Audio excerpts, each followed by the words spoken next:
So making the switch to secondary, what's that process been like for you, and have you enjoyed it so far? Yeah, of course I enjoy. I enjoy any time I get to coach ball, man. I'm not one dimensional. I'm a ball coach, but the transition has been good. Obviously, there's newer things of kind of switching the mindset a little bit, but once you get back in the hang of the defense and how things operate, being in different positions has played an advantage for me. Kind of getting the elephant out of the room. What's the safety room kind of look like post Jack Conne? I mean, we wish Jack Conne the best, you know what I mean? And we're just going to keep moving forward. Guys get more reps. Guys that have to develop a lot faster, and those reps that they've been wanting, they're getting now. So the show must go on, man. Like I said, we wish him the best, and we just want to keep developing the guys we have here. What do you kind of make of Trey Glasper's spring so far, and the other early enrollees in that group?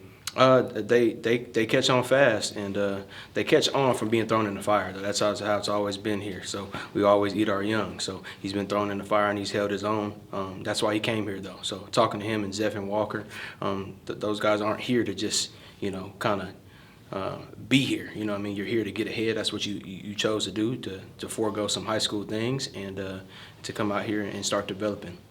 Last I had spoke to you, it was just ahead of the AFCA, the 35 under 35. I just kind of wanted to pick your brain about that. What was kind of the biggest takeaway from that week, and anything new to add to the arsenal that you picked up on there? Yeah, it's just the development piece. That's what I'm big on. So we talk about developing our players. I have to develop myself. So it was just great to hear from a lot of different head coaches, different agency panels, financial advisors, just things like that, to not only develop my coaching but my lifestyle off the field. So it was a great experience.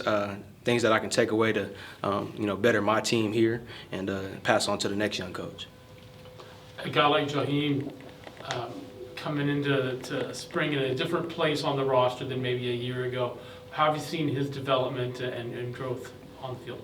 Well, one, he just had to speed it up. He's a senior now, so his urgency has to click. But we always knew Jaheim had the talent. It's just getting him to understand and get his mindset to match his skill set is ultimately what we want to get out of him. But putting him in those situations, getting him around the Tyrese Ivies and the Skylar Thomases every day, force him to speed up his development as well. So if he wants a shot at this thing to take care of his family in the future, he's going to have to catch on really fast. We saw Marion kind of playing some of that nickel role today. That wasn't something he did a ton of last year, but kind of what's that transition like? What do you kind of look for skill set wise for guys in that role? Yeah, I just think that's how we recruit. That's how we've always recruited here. We don't recruit corners, safeties, or nickels. We recruit defensive backs. And Amarion has a skill set to play all three in the back end.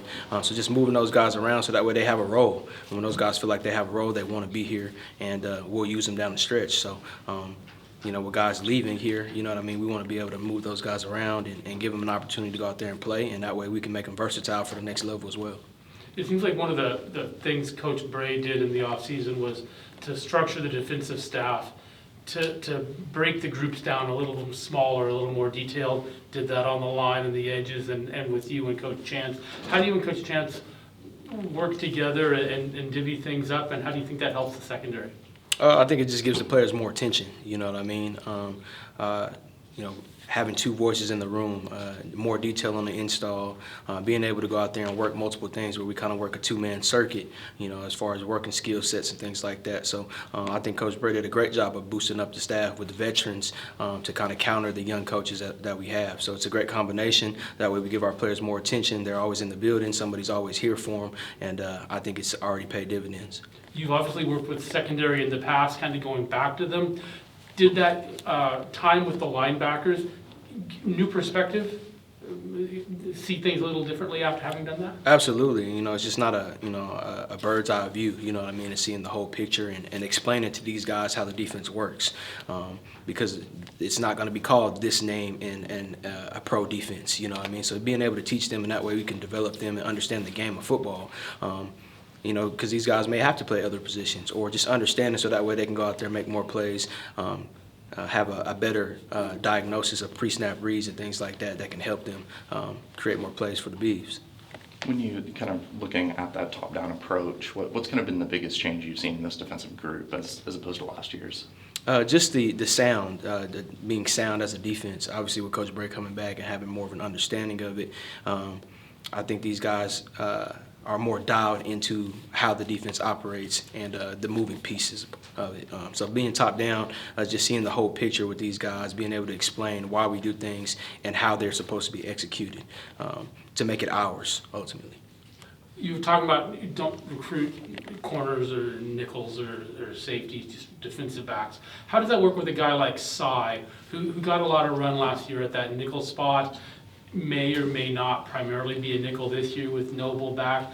Where does he fit in with that experience? First of all, Cy Vajarale is probably one of the most dynamic and athletic guys we have in this room.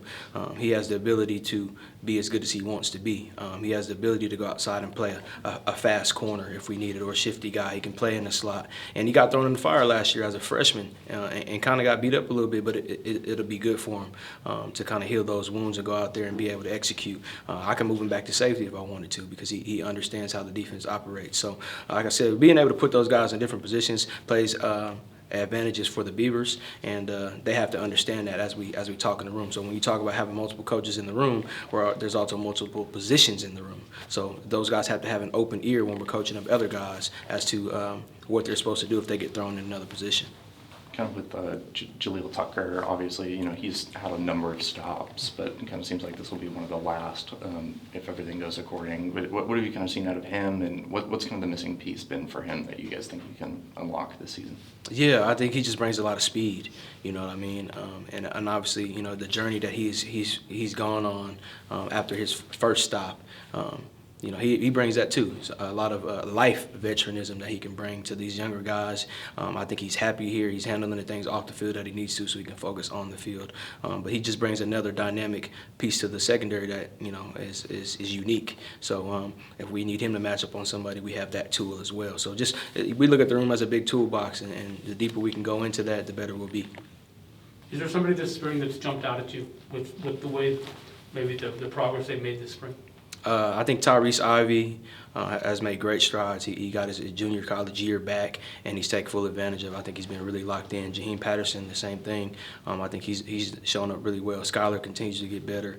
But I think they've all taken a step where we needed them, and they understand now it's their opportunity to go out there and play with guys leaving and guys graduating, that this is the opportunity. So we don't waste opportunities. Other people end up taking them. So I think they all have improved, but Tyrese Ivey has come in every day and handled his business like a pro, and I think it's starting to spread amongst the room along with Skylar Thomas. Anything else? Thanks, Coach. Thank you. Appreciate it.